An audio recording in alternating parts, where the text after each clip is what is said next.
నా పరిస్థితి సహకరించకపోవడం వలన అవనితో ప్రసాదం చేయించాలి అనుకున్నాను.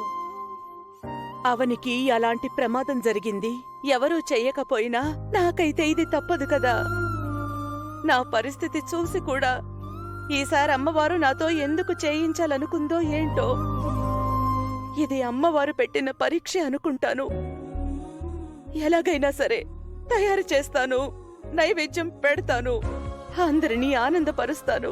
వేద, నీ పరిస్థితి చూస్తుంటే ఈసారి నీ వలన కూడా అయ్యేలా అనిపించడం లేదు. నువ్వు కూడా ఆగిపోవడం మంచిది. నేను కూడా వదిలేస్తే ఎలాగండి? కుటుంబానికి ఎవరు న్యాయం చేస్తారు? మనం ఊహించని అద్భుతమైతే జరగదు కదా. సాక్షాత్తు అమ్మవారైతే దిగి వచ్చి తన ప్రసాదం చేసుకోలేదు కదా. ఎలాగో అలా కష్టపడి నేనే చేస్తానులేండి.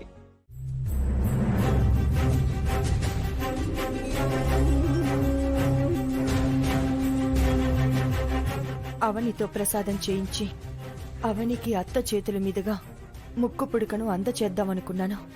ఆ క్షయిని కాపాడుతూ చేయి కాల్చుకుంది, అవకాశాన్ని చేజార్చుకుంది. పాపం వేదవతి గారు ఎన్నో ఏళ్లుగా తన నుంచి ఆచారాన్ని అందుకోబోయే కోడళ్ల గురించి, వారసుల గురించి ఎదురు చూస్తున్నారు. ఆవిడ ఆశ నెరవేరడం లేదు.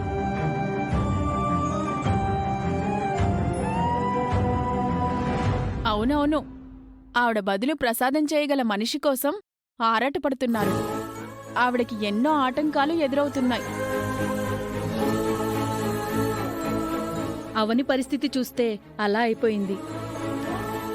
ప్రసాదం విషయంలో ఎప్పుడూ ముందుండేది. ఈరోజు ఎందుకిలా చేసుకుందో అర్థం కావడం లేదు. ప్రసాదం తయారు చేయడం నుంచి తప్పించుకోవడానికి ఎవరైనా ప్రాణాల మీదకి తెచ్చుకుంటారా ఏంటి? ఈ నిహారిక ఇందాక నోటికొచ్చినట్టు మాట్లాడడం, అది మీరు నమ్మడం చాలా బాగుంది.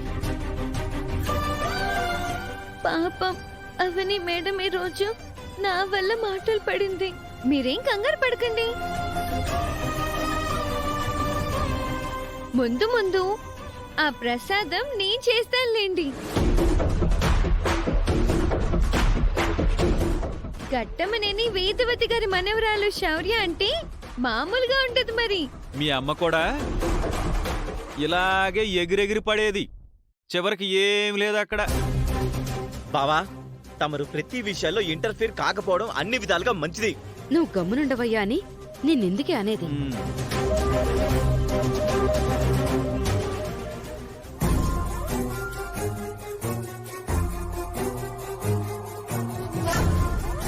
ప్రసాదం చేయడం అప్పుడే అయిపోయిందా అత్తయ్య గారు? లేదమ్మా, చెయ్యిబోయి కింద పడిపోయింది.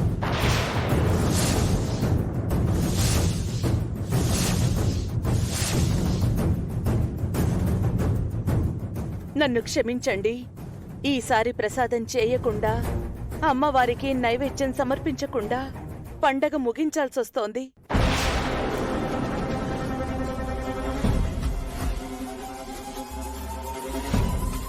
మీరేనా ఈ మాట అంటుంది?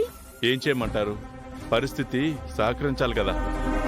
సుజాత అవనిని ఎలాగైనా తీసుకొస్తుందని నమ్మాను, అలాగే వచ్చింది. తన మీద ఎన్నో ఆశలు పెట్టుకున్నాను. చివరికి ఇలా చేస్తుందనుకోలేదు.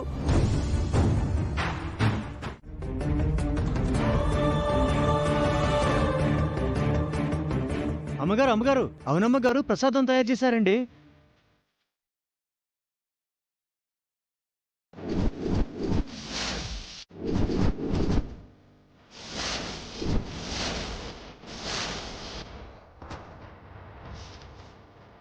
అదిగో తీసుకుని వస్తున్నారు.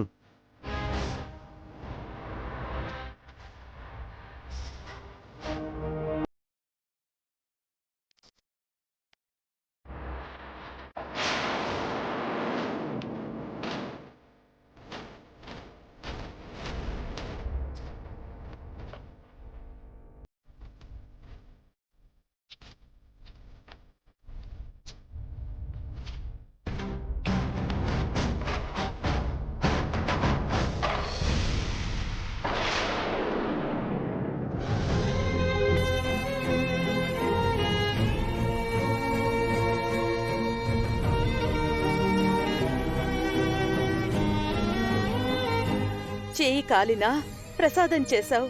పరులకు సాధ్యం కానిది నీ వల్ల సాధ్యమవుతాయవని. అందుకే అందరూ వేరు, నువ్వు వేరు.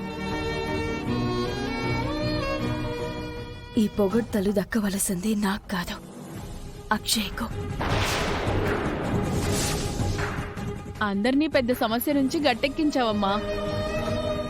అందుకే జాతర దగ్గర అవని ఖచ్చితంగా ఉండాల్సిందేనని మేమంతా కోరుకుంటూ ఉంటాము. ఆచారాల విషయంలో అమ్మ తరువాత అవనిదే రెండో స్థానం. అవని చేసుండదని నా అనుమానం. అవని చెయ్యకపోతే ఇంకెవరు చేయగలుగుతారు? నాకు నమ్మాలనిపించట్లేదు. నాకు నమ్మాలనిపించడం లేదు. నా చెల్లెలు చేయగలిగిందంటే తట్టుకోలేకపోతున్నారా? అంతేగా. నువ్వు ఆగు. ప్రతిదానికి తగుదనమ్మా అంటూ దూరిపోతావు. అవని మేడమే చేసిందండి, నేను కల్లారా చూశాను.